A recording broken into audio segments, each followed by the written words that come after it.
Okay, this is my second time doing this. I hope it goes to plan. Um, this video is about, I believe, the Delta Sigma Theta sorority and all of the tragedy that came out of that sorority. I have a couple of videos that I would like to show you guys um, that made mention of all of the different tragedies that has happened within that organization and the multiple cover-ups. This channel, I talk a lot about spiritual warfare and spirituality and how important it is to be your own individual, uh, to avoid manipulation, mind control. I myself was in two cults in my past life. So I know how detrimental it is to be led astray, and I know how important it is to be yourself. I'm hoping that this video or my screen is sharing properly. So I'm going to go ahead and I'm going to start this particular video, and I will be doing some commentary throughout. You have to pay money to just turn in your application, but once you get picked, you have to pay close to $2,000 just to now, your admission fee is to join in an organization. And so when I say it was expensive, it was expensive. And then they also take you through an interview process as well. And when you come into the room, there are older women there. There are the younger ones that are still a part of the chapter, and they are grilling you with questions, and the questions about people back in who older members, who are the founders, give me one notable delta, tell me about who this past national president was, and tell me about this and tell me about that. And so they are literally grooming you, and on top of grooming you, they're telling you that this is a non-hazing organization, but they're giving you looks the moment you walk in. They're talking about your outfit. They're talking about the suit that you wear. They're talking about all of these specific different things that are going on. And they're sitting here and it's like, it's a mind control thing because you're saying it's non-hazing and it's all this seriousness, but then the moment that you get into these rooms and the doors are shut, they are grilling you. And I mean, even to the point when I was in my interview, I had a girl tell me, I don't like you and we're not picking you to be on this line, flat out. And I was I'm going to stop right there.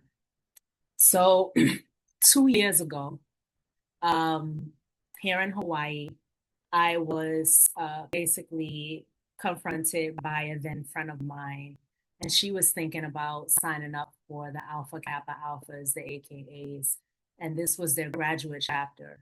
I had not ever myself been in a sorority in my life, never even thought about being in a sorority. I went from high school to the military. So I never thought about doing any of that. Never had the chance, anyways. And I always thought that there was something dark behind these sororities. I really thought that there was an occultic nature behind these sororities, and operated like a secret society, if you will. So it was never my intention to ever be a part of it. But when I was approached 2 years ago here in Hawaii to be a part of the AKA graduate chapter, I thought I might give it a chance. And something in me told me, no, you don't do groups, you don't subscribe to organizations anymore. You've been into cults, you know what that felt like. So I just wanted to share that with you guys before, um, to just give you a backstory. like, what is going on? And so once you leave and you go through all of the different phases and all the different steps, that's when you'll either get a call or you get a letter in the mail saying you made the line. And that is when the process starts. And that is when the switch flips. Okay. And so I got a call saying I made the line. And they say, you made the line on this day. You need to be in this room at this time, and you need to have the money that you're supposed to pay. I'm telling you, you maybe have 2 days to find that $2,000 if you actually made the line, right? Maybe 1,800 to 2,000. I think it was around that price. They'll give you a call, and then the meeting is like in 2 days, and you have to be at that meeting with the check. And if you don't have that check, they'll kick you off and remove you from being a part of the process. And so we get into this room, and that's where you're meeting your line sisters. Your line sisters are the people that you're pledging with. That's where you start to meet your line sisters, is in this room. So I'm meeting girls, some of them for the first time. Some of them I knew from the pre-pledging situation. And so you come in there, and it's some of the advisors and even some of the administrators from the college. And they do a whole presentation, and it's a non-hazing presentation, okay? They say, welcome, congratulations. You are about to start the pledge process to be a part of Delta Sigma Theta. And then they show you a video that's on non-hazing and how the school doesn't tolerate hazing. In the meeting, they are hazing you. Okay, they are saying ugly names to you. They're saying you're not going to be a part of my sorority. They're passing around letters in the meeting. In the meeting, they're passing around a letter to me and my former line sisters, and they're saying, hey, when you get out of this meeting, all of you guys need to get in your cars, and you need to carpool, get off campus, and you need to find somewhere to stay. So we're sitting here like, watching this video, and we're traumatized. And it's not just the younger people on campus, it's some of the older ones, because every single collegiate chapter has to have an adult advisor that's a part of the graduate chapter be over them, you know?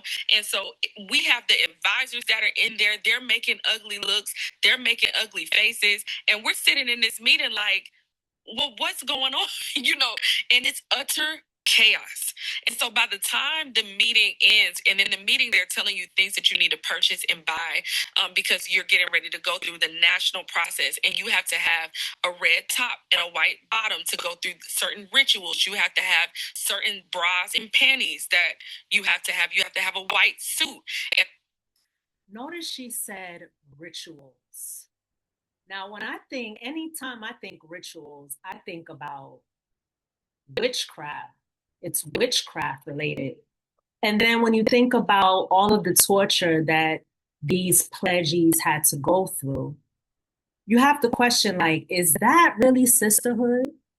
You know, and then, they're brainwashed to believe that they have to do all of these activities to make the line or become a part of the sorority. And you're literally indoctrinated with, oh, this behavior is okay. And what it all is they were just doing it for acceptance, pretty much. Black suits, and all of these particular things for your initiations and the things that you're going to go through. And you have to buy those things immediately. Now, I'm 18 at this time, okay? I don't have a job. This is a lot. It is very expensive. We just paid $2,000.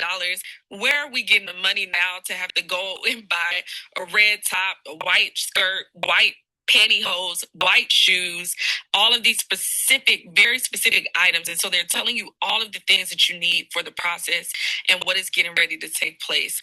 But again, when you walk into, or I'm pledging a secret society, everything is secret. So outside of them telling me the items that I need, they don't tell you what is next. You don't find out what is next until the day of. And that would be the theme of how this would go. But this was normalized to me because I grew up thinking it was normal to be secret, to go to Blockbuster, or it was normal to be secret to go get an ice cream. Like, I'm thinking, well, this is just an adventure, and thinking this is normal. So we got the letter saying we need to run outside, get in our cars, and find somewhere off campus for 38 girls to live. And so we had to then be, here's that word again, discreet. She talks about this particular instance where she had to go off campus, her and the other okay, and the other women in her line, these pledgees, had to go off campus. There's 38 of them, and they have to look for a place to stay. And I'll imagine being an 18-year-old woman, college student, a freshman, you're pledging, you have to come up with the money. You have to follow all of their orders and what they're telling you to do. You have to go along with this hazing process, because if you don't, you know, you can possibly be reprimanded. So imagine you have to come up with the money to pledge. Then you had to look for a off-campus residence for you and all of your line mates to stay. So I'm going to go ahead and keep on playing the video. Running outside, and we all had to carpool, and some of us had to leave our cars there so we can be discreet on campus, so people don't know that some of us made it and then some of us didn't. And we have literally like 30 minutes to grab stuff out of our apartment in our room and to pack a bag to go and live off of campus. Now, this process that I'm about to talk about is the underground process. And then I'm going to talk about the above ground process, because these are two different experiences. And not everybody has to go through the underground process. But again, the underground process. I mean, that in of itself sounds demonic. The above ground process, the underground process. Like, what about these sororities screams sisterhood? What about these sororities screams safe, especially when they're going through this hazing process? Like, it makes absolutely no sense, but I'll continue. To go to a school where I could go through the underground process, because it was so well known that if you didn't go through a pledge process, if you didn't get hazed, you would not be respected in the organization. And so now we have to grab everything. We have to turn off our phones. We can't talk to anybody. We can't even talk to our family members, really, unless you sneak and you call them. You can't talk to any of your old friends. And we have to now live off campus, isolated from the rest of the school. And isolation. So all of this sounds like what a victim would go through under a narcissist or a narcissistic abuse situation.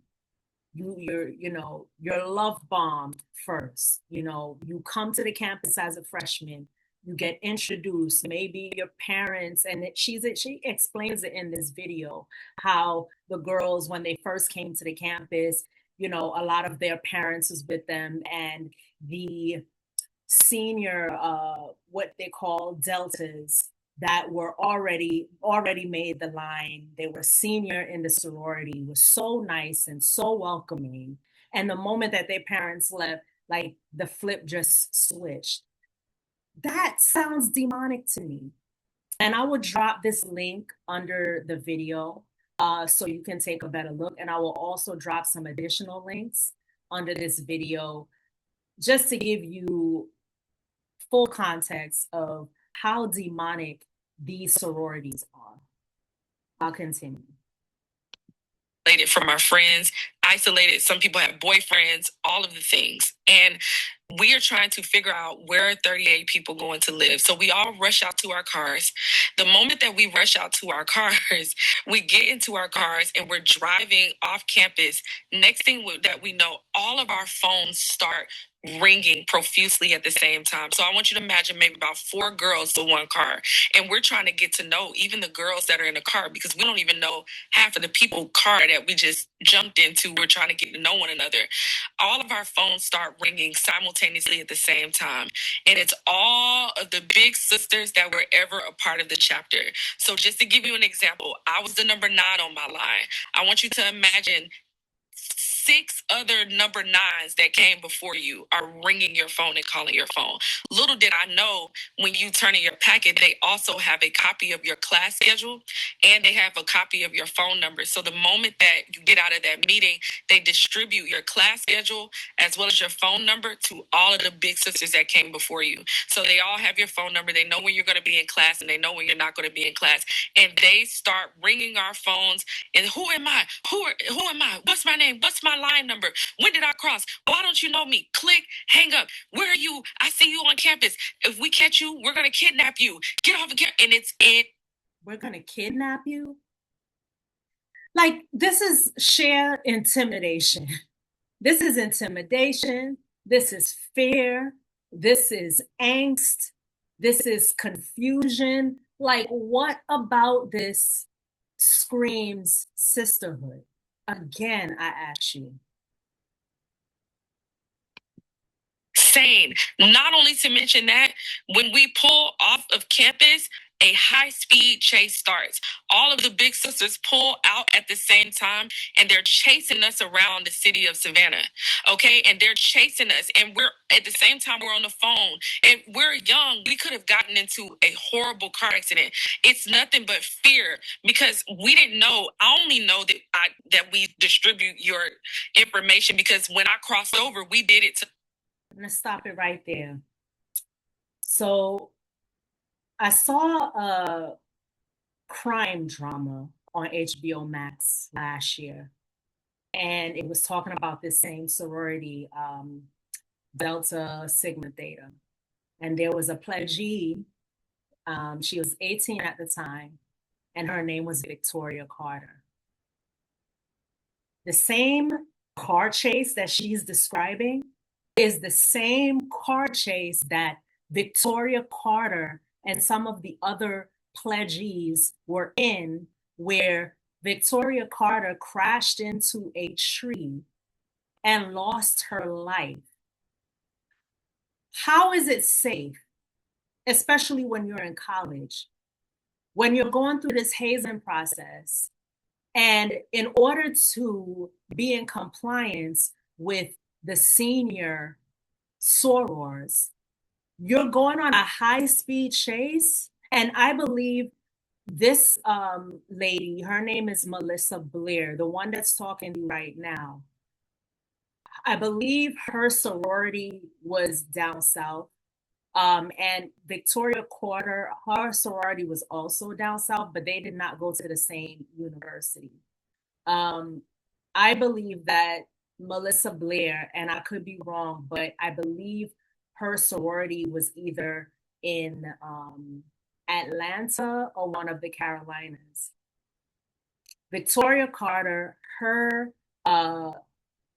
campus was based in North Carolina. So just to give you a picture, like, this culture is spread across all of these different universities. And the sad thing about it is these universities are mostly HBCU. And I'm going to get into why that is so significant at the end of this.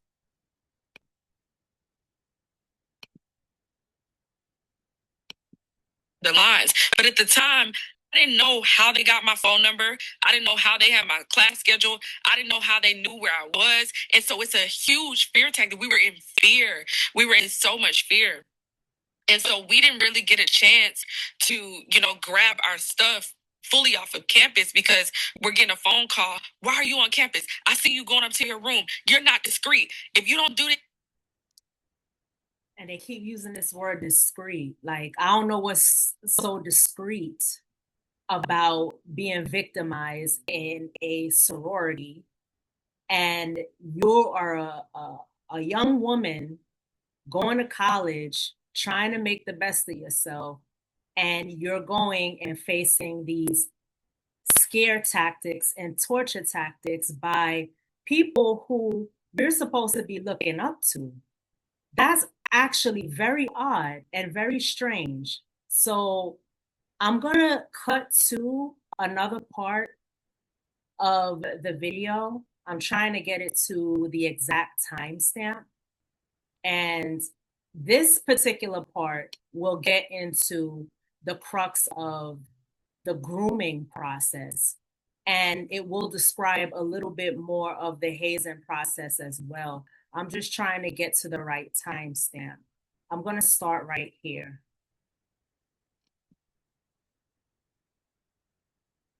Just bear with me for a moment. Room apartment. And so we're all just like scrunched, in there. And then the ADP and the DP start to tell us what is going to take place in the underground. And when I say what is going to take place, no.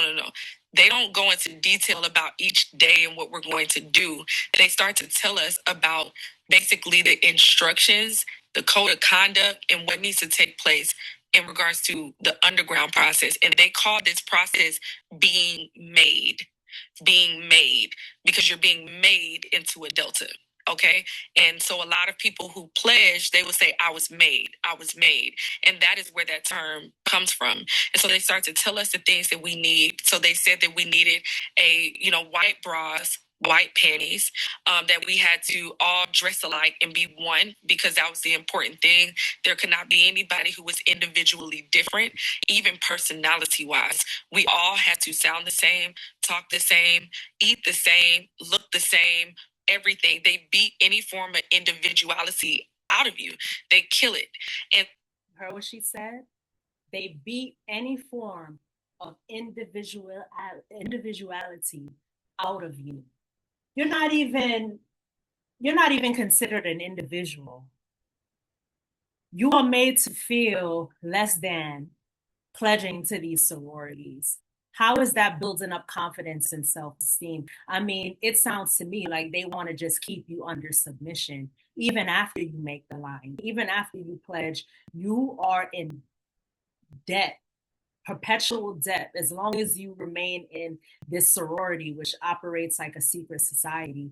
You are in debt forever with your life. It's literally like taking a blood oath. The details in this next scene are going to get graphic.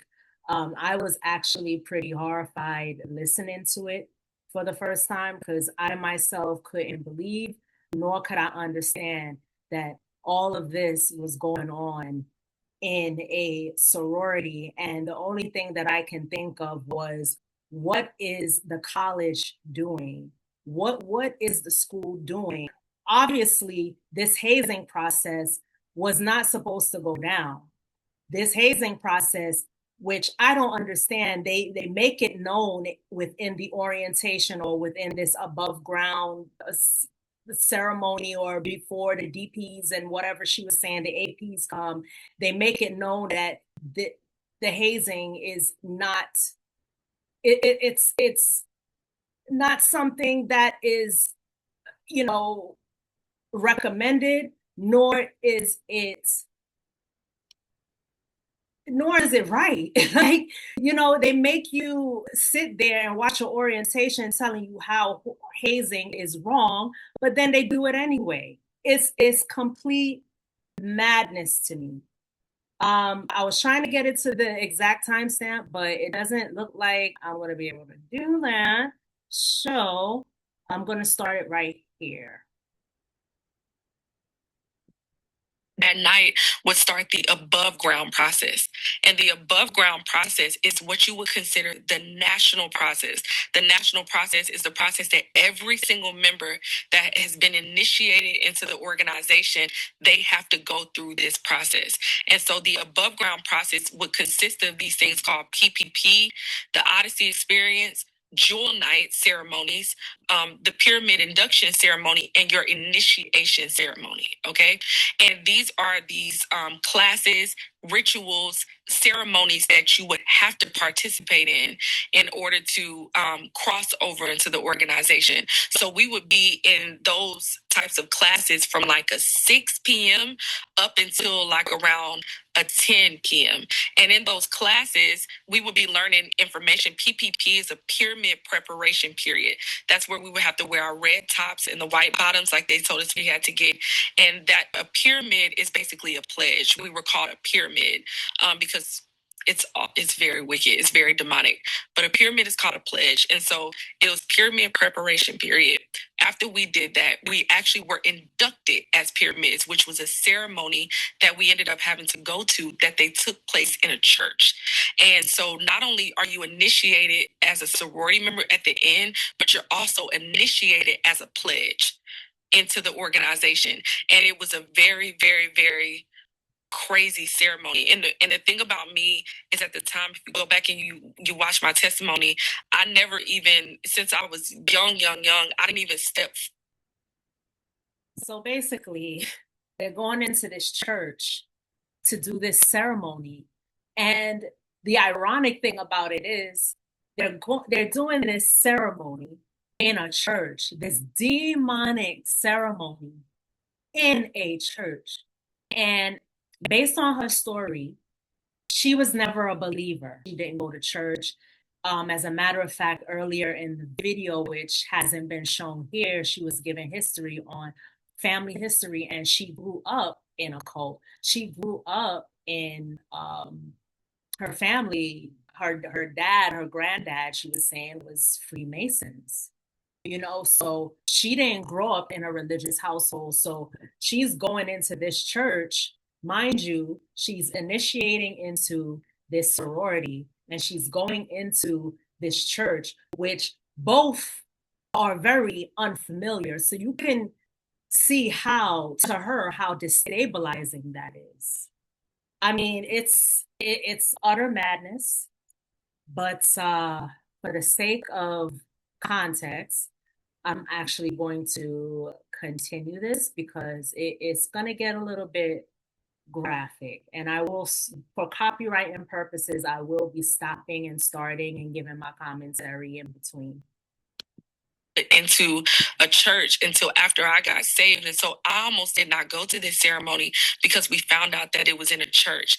But the thing about it is they will have you get dressed in your outfits, and you don't even know that you're going to this ceremony until you pull up and you're at this ceremony.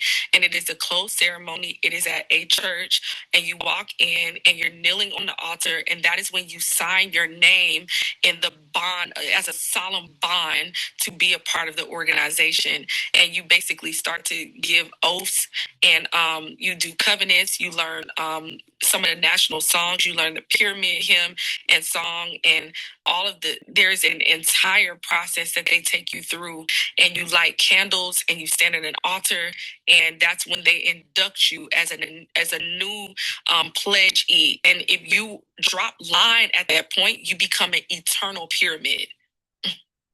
That's what they call you, as an eternal pyramid. And so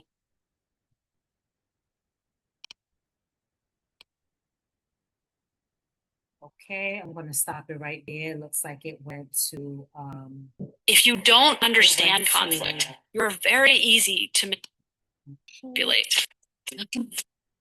But I definitely want to get to like the crux of what this woman experienced, because it was bad.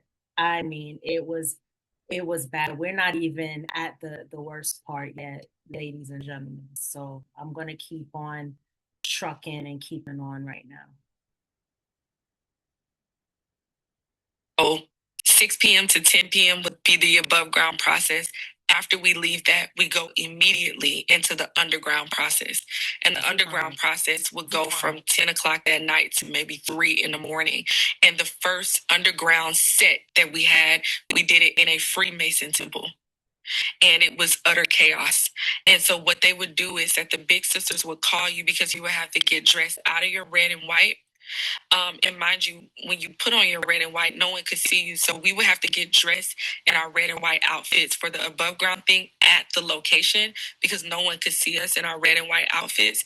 We would have to take that off, put on our regular outfits, go home and get dressed in our set outfits, which were the white bras, white panties, the white t-shirt, the gray sweatpants, and the white tennis shoes. And we had to all have the same thing on. We would all drive to a Kroger parking lot, or, a convenience store parking lot. We would put our heads down in our lap. We would blindfold ourselves. And then the big sisters would come and they would get in the driver's seat to drive us to the set location, because we can't know where we're going. And it's also so we don't snitch and tell them the locations that we were at. And so we would be blindfolded, and it would be late at night. Some of the big sisters would be driving crazy. It would be around 4 or 5 of us, and we're scrunched up in a car, and we have our heads down the entire way. Some of us don't even have seatbelts on. It's absolutely crazy. And so we would get into the location, and once we get into the location, they're rushing us out of the car, and we're blindfolded up into the location, up until we get inside. Then when we get inside, you see that you're a Freemason. So how is all of this safe? How is I'm kind of taken aback here because you are being manipulated, you are being blindfolded, you are being carried to undisclosed locations, you are driving around with no seatbelt on.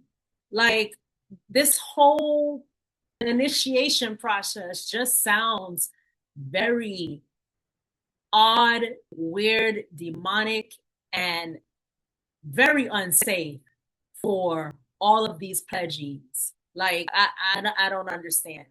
I think I actually skipped over what she went through during the grooming process, so I'm gonna try to go back a little bit more because I'm not sure why I did not stop at this. I'm actually trying to maneuver this as best as I can.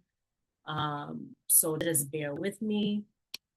Let me get to that part. I believe it was because I did timestamp all of this just so that way we are rocking and rolling. Oh, hold on a second. All right, let me see here. Okay. All right. I think I am about here. Hopefully you guys didn't see this yet. Some of the national songs, you learn the pyramid hymn and song, and all of there's an entire process that they take you through, and you light candles and you stand at an altar, and that's when they induct you as a new pledgee. And if you drop line at that point, you become an eternal pyramid. Okay, so we already heard that part. Okay, I think let's get to the right part here. Okay. You were the one that had the bad attitude, and you were the one that was like, oh, I'm not going to take this. They're not going to, rough me up, and they're not going to do this to me. What they would do is they would take it out on the weakest person on the line, and they would sit there and make you watch it. And they would sit there and watch and make you look at them literally like brutally beat up the weakest link that would be on the line. And what it would do is it would strike a fear or a helplessness, in a sense, inside of that person, that you can't help them. And because of your actions and your attitude, it's the reason why they're now suffering. And some of the things that you see that they do in like the Illuminati with people's families and it's like, well, I know I'll do it in their place, but it's like they would literally, okay, that's fine. If you're not going to do it, we're going to threaten this person. And that is the same tactics that would be used when we were online. They would do smile wipes. They would, it would be pushing. It would be shoving. It would be bullying. And it's like, oh, gosh, I'm just trying not to get emotional.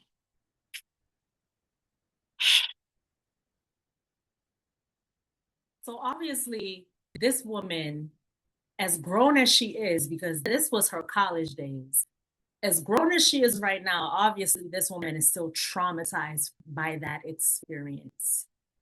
And this is something that will play in her memory banks for as long as she lives.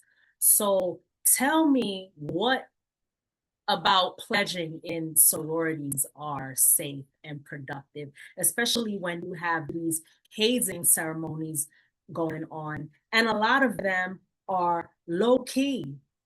They're low key.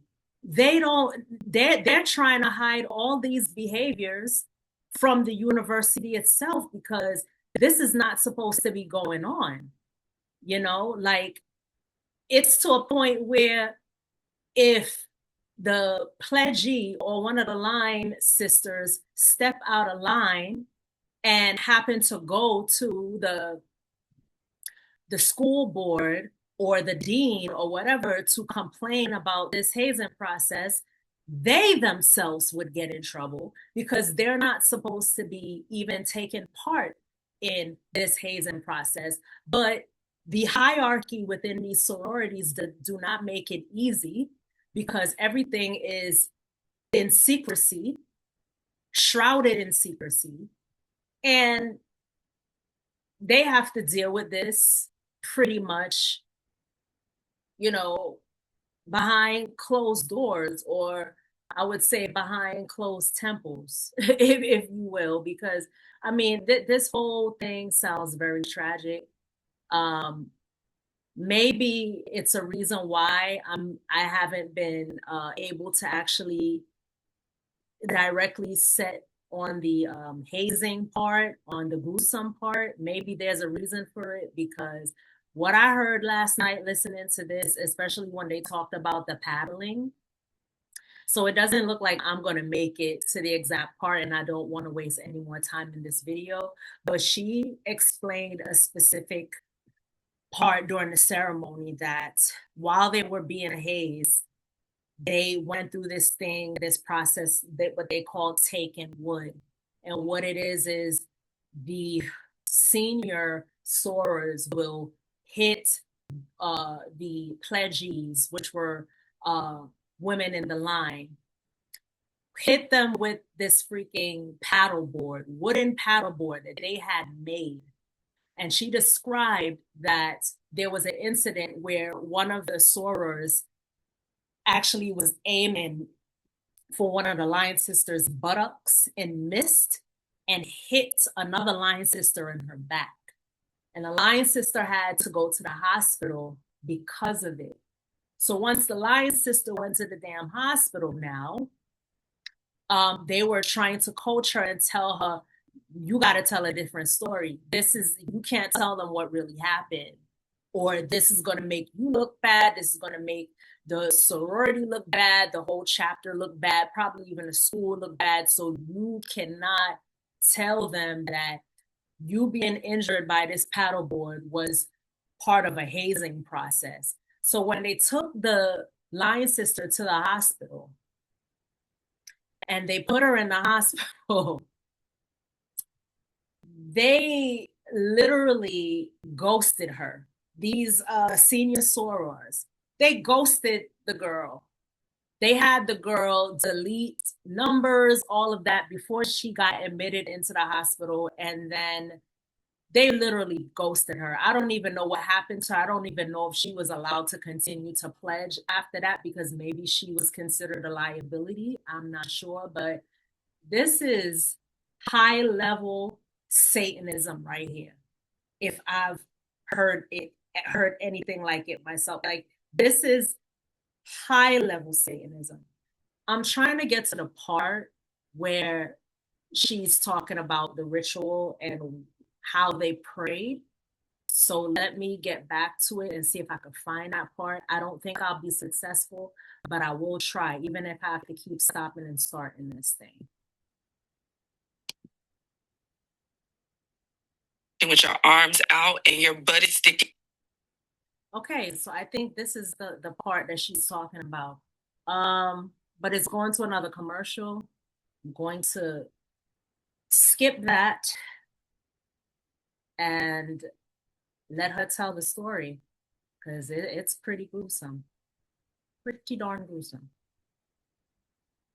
Hitting you with a paddle, and they would basically go and get these paddles like made at a wood shop, and then they would duct tape the handle, and they would just go rounds and rounds and rounds and rounds until, I mean, they would just be practicing on you. And there were some times where the paddles would miss the person's butt and it would hit the back of one of your line sisters, and one of my line sisters got very hurt by that, and we had to take her to the hospital.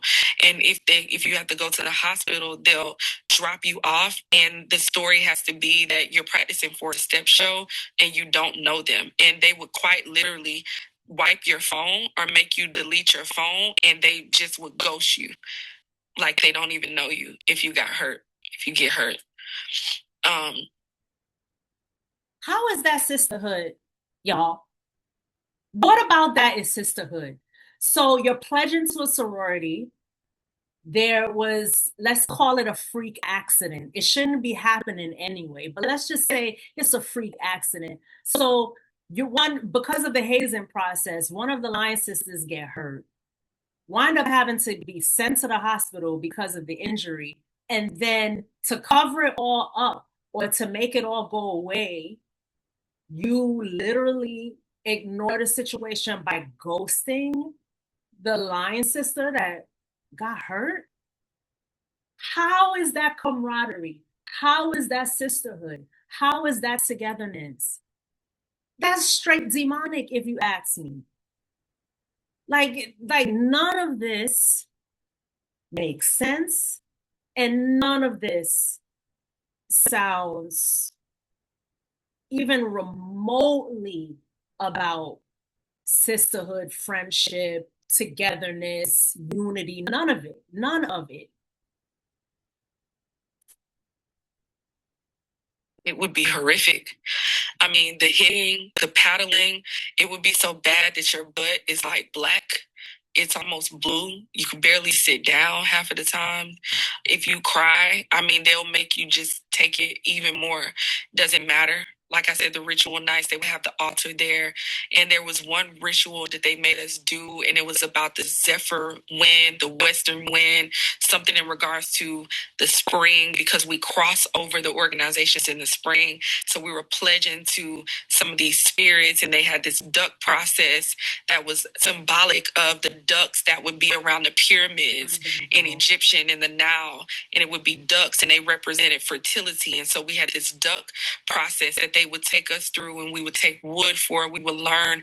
But that zephyr wind ritual, I'll never forget it, because it was zephyr wind, it was a western wind, and we would have to turn our heads towards the east as well as turning our heads toward the west to like venerate this demonic spirit. And we felt the presence of that spirit come into the room. It was like a wind that came from the east or came from the west, and we were blindfolded in that particular portion when we felt it. And it was high level witchcraft. There is no other way to explain it, but what we were doing was high level witchcraft, because every time we would come into this organization, it was a constant, or to set or any of these things, it was a constant veneration of the founders. It was necromancy. Every time we would have to repeat and recite the founders, it was almost like invoking their presence into the atmosphere and into the room. You would see the personalities of people change. You saw people who were naturally nice, and they just became somber. They became like lifeless, and we became zombies, like robots, because we would go. That to me sounds like your soul is being snatched right out of your body. It's like you no longer have a soul. What kind of program are these organizations running? And my question is, why is it that these universities are still allowing for this activity to fly under the radar? And how don't they not know, with all of the hazing that's going on, there had to be incidents, like severe incidents that endangered these girls? And how is it that it's being swept under the rug?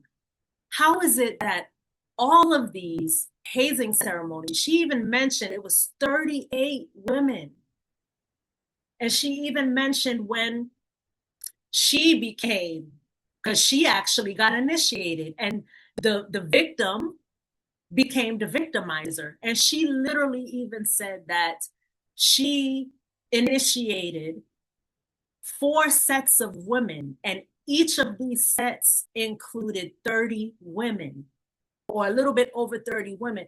And in total, in her lifetime, that's 120 or over 120 women that she helped as a senior soror initiate these women into the sorority. So my question is, with all of these women wanting to be initiates and coming into these universities their freshman year and seeking acceptance and wanting to be accepted by these, what they would think in their mind is women of prestige. They want to be accepted, and they're not even fully thinking about the activities that I have to go through during these above ground, underground ceremonies. And then you have Hell Week, which a lot of the Greek sororities and fraternities take part in these universities, they're not even thinking the level of psychological and physical damage that they're going to be subjected to. And these senior frat guys and sorors will initiate on them. Then they have no clue.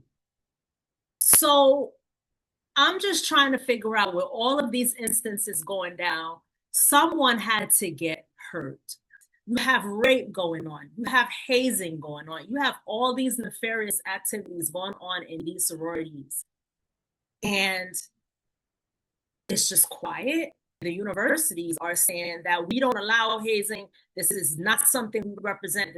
So how come all these instances are going on at these universities? And particularly a lot of these HBCUs that I'm hearing. And it's just being swept under the rug. Like, no one is doing anything about these incidences. But anyway, I digress, and I will continue the video because I can go on a tangent with this one. This thing, almost like if it was a full week, we would probably go through this maybe like 5 nights out of the week. And it was repetitive, and we aren't sleeping, we are not eating. Some of us are getting sick because they would give us like one small cup of water that the entire line would have to drink out of. People were getting sick behind one another because of that. I mean, the concoctions of food, the things that they were giving us to eat. I mean, the stuff that they were doing to our bodies, the bruises that we had. I mean, the psychological things that we would go through, throughout the day, having to run errands. And I mean, half of us were broke. We're going into debt. We didn't have any money. It was high level perverted honor too. We would have to come in there and fix them dinner. And we would have to sit there and watch the big sisters eat. It would always be like red and white stuff. So it's like spaghetti, we would have to sit there and watch them eat it while we're just sitting there and we're starving, Humiliation ritual. That's exactly what that is. Humiliation ritual, which that had to really play on a psyche and really affect these pledges psychologically. It's bad enough that these women are trying to search for identity within themselves and search for acceptance, but then you go do that and you put them through starvation, dehydration, you make them cook for you. I'm gonna just let her tell it because this is crazy to me. Like some dogs, maybe they would like throw us like a roll that all of us would have to share on the entire line, and it was just huge humiliation rituals, and if the big sisters were not pleased, like if some of us didn't know the knowledge that night, it would be things like we have to, write like a 10-page paper on how I'm not smart and I can't retain information. If they found out that you shared they would call you and ask you a question, and then the next thing you'll get another call on the other line. Why would you share that information to that big sister? Then you have to write a 9-page paper on what it means to be discreet.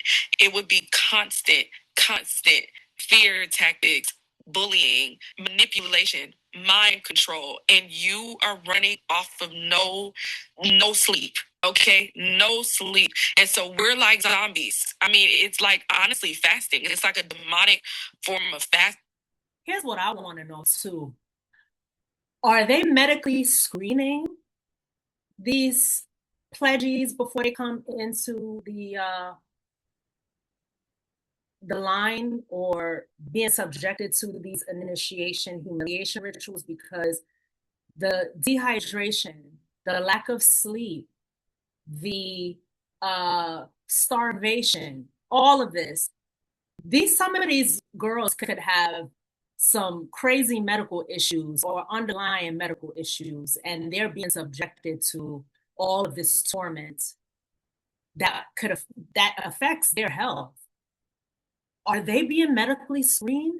Are they being turned away and, oh, you have this medical condition? Okay, well, based on your medical condition and based on what you have in these pre-existing conditions, you cannot be a pledgee.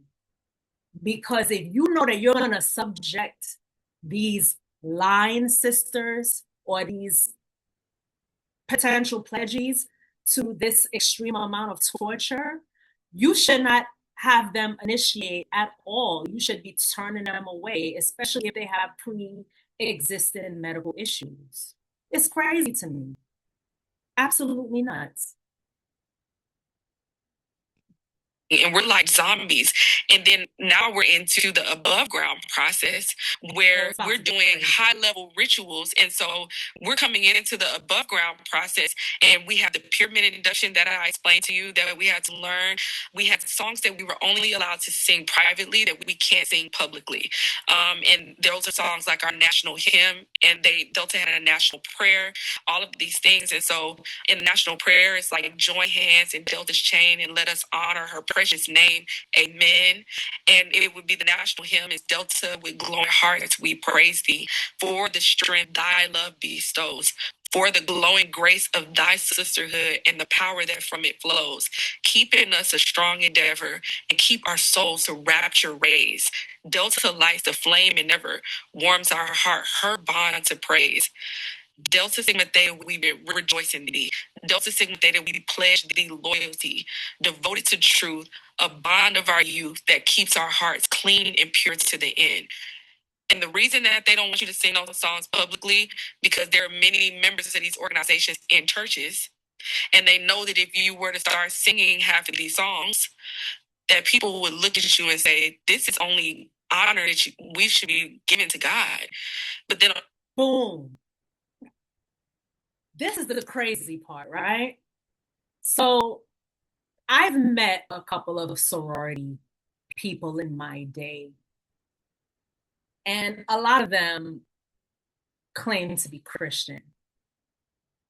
After watching this and knowing what I know so far about these sororities and fraternities, how can you, it's like living a double life. How can you be a member of these fraternities and sororities and you call yourself Christian, and basically when you're doing these prayers and whatever you're doing, you are giving fealty to these deities, these entities. And it's like, if you're a Christian, you already know like any form of idolatry is blasphemy. So it's like you're living a double existence, and all of it is like hypocritical. It is, again, shrouded in secrecy. So you're doing one thing over here and you're doing another thing over here, and the left hand don't know what the right hand is doing. So I have to freaking question, what the frick is going on with the loyalty and the fealty that these pledgees are looking to incorporate into their lives, and worshiping these. It's like you're worshiping two different faiths, and that's, it is hard to juggle. There's some people that go to church right now, and it's like they don't make it to church every Sunday. They don't read their Bible every day. You know, life gets in the way. So how could you lead a double life in the way of worship? Is beyond me. You are giving fealty and loyalty to an organization, but then you are a Christian. It's after that, I'm bonding myself and I'm yoking myself with people, and I'm not even a believer. I'm not even a believer. I was so much of an unbeliever that when we would have Delta Week, you know, after we crossed over, which I'm not getting to that fully yet when we cross over, we would have all this debauchery party and events, but then on Sunday we would hold a worship night at the church. You know, and I was so much of an unbeliever that I would never go to the church events. And I'm yoking myself and I'm bonding myself with all of these people that are saying that they're Christians, and I'm not a Christian at all. And I was. So there she says she's not even a Christian at all. So imagine not being a Christian.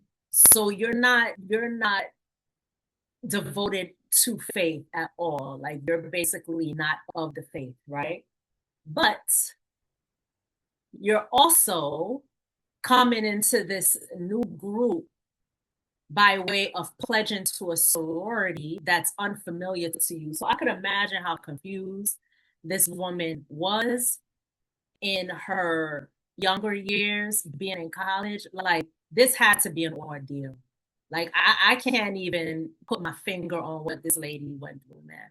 But I am actually going to get into another part of the video, and this is going to be the end of the video because I also have a point to make in this particular part. So I'm going to start it right here. Myself with all of these people that are saying that they're Christians, and I'm not a Christian at all. And I was very vocal about not being a Christian, you know? And so we're learning all of these songs, you know, we're learning a pyramid hymn that says, okay, so she went through that. I'm trying to get to something else. Much so, you know, the reason that I became knowledgeable about majority of the rituals that we did, because okay, that's not the part I'm looking for. Hold on, guys, bear with me. in words were all a blasphemous take off of the 9 fruits of the Holy Spirit. So every single day that we would come into the 9-day path to Delta or the jewel ceremonies, we would do a ritual to each of those words. Okay. And it says that air, fire, water, okay, and earth, we would do an air, fire, water, earth ritual. Okay. And so in our ritual books that I know now, because I brought over other lines, there's a place that talks about the elements of a person. And, you know, these witchcraft terms, if the physical body, you know, is like water, the emotional self is like air. And so we would do all of these new age style rituals because a lot of this was syncretism. And so we would basically, on the day of compassion, it would either be like an air ritual, on a day of, you know, temperance, and then it would be fidelity, all of these different words that you look at and you think these are great words, but we do rituals to them. So as a pledge, you walk into the room, it's a dark room, and this is on the national process, and the members are standing in white and red robes. They're in robes, okay? Like robes of what you would see in a church. And then when you walk in, that reminds me of like the Eyes Wide Shut movie. If you guys ever saw that movie with Tom Cruise and Nicole Kidman, that Secret Society movie, when Tom Cruise literally joins this, it looked like a satanic party. And he goes into this ominous room, and it's all these people standing there with masks on, and they're nicely dressed. And you have maybe a couple of men standing there in robes who are leading the ceremony. Like, this is demonic shit. I don't understand how people are not realizing this. Look, everything about this sounds demonic to me. But I don't know if she's getting to the part that I'm looking for yet, but I'm gonna keep letting it play so I have another point to make. So let's keep going. There's music that's playing because they have a person who is designated over the music. She is called the keeper of the muses and graces. Muses and graces are 9 demonic Greek deities that were sent to care for deities like Apollo, Minerva, and their whole job was to bring festive and like musical elements to worship the deity. They're like the little small things that you look at are called fairies. Those are muses and graces. So here we are saying we're the keeper of the muses and graces. All of these things are very well thought out. And you come in, and so there's an atmosphere that is set, you know, with the candles lit, all of the things. And you come in there, and we had a ritual where there were 4 mats on the ground. And on the mats, they had dirt sprinkled on each of the mats of the 4 mat, and we had to take off our shoes and our socks, and barefoot we had to stand on the mat that represented sacred earth and sacred ground. And I'm sitting here seeing all of these blasphemous things that we're doing, that we're kind of doing as depictions of, man, this is Christian and it's not Christian at all. And when we step on the mats, we say, I step on this mat in a symbolic stance of Mother Africa and Mother Earth. And then you step onto the next mat, and as you're stepping on those mats, they just have a bulletin board, and it's a prompter card, and you have to read it, and then they rush you to the next thing. And so I want you to imagine at this time, no sleep, no food. I can barely even think. We don't care. We want to get through this. We want to get through this, almost so much to the point, if it was not for the Holy Spirit to bring this back, I didn't remember any of this stuff when I got offline. I didn't remember any of it. I didn't remember any of it. It was as if my memory was washed, because every time we come in, we stand up like zombies and say, Delta Sigma Theta is a lifetime commitment. We stand up like zombies and we light those candles, and we say things on the rituals saying, I invite in myself a new life force, which is Delta Sigma Theta. We have this water in these basins that are standing in front of us, and we say we wash our hands in this pure distilled water. We rid ourselves of all negative energy. We invite in ourselves feelings of joy, of peace, these feelings that make me happiness. While as I'm washing my hands in this, I say, I am refreshed, I'm renewed, I am reborn. We would have to stand up and we say, yo, that is insane. Now, it didn't really stop on a part that I wanted it to stop on, but she did mention the Grecian god Minerva. She did mention to take your idea and create. So here's the thing that I always had a problem with. We all know that these sororities and fraternities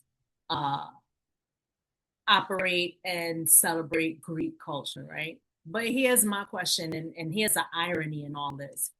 How can you, because most of these things really are prevalent at HBCUs, how could you celebrate Grecian culture and Black culture simultaneously?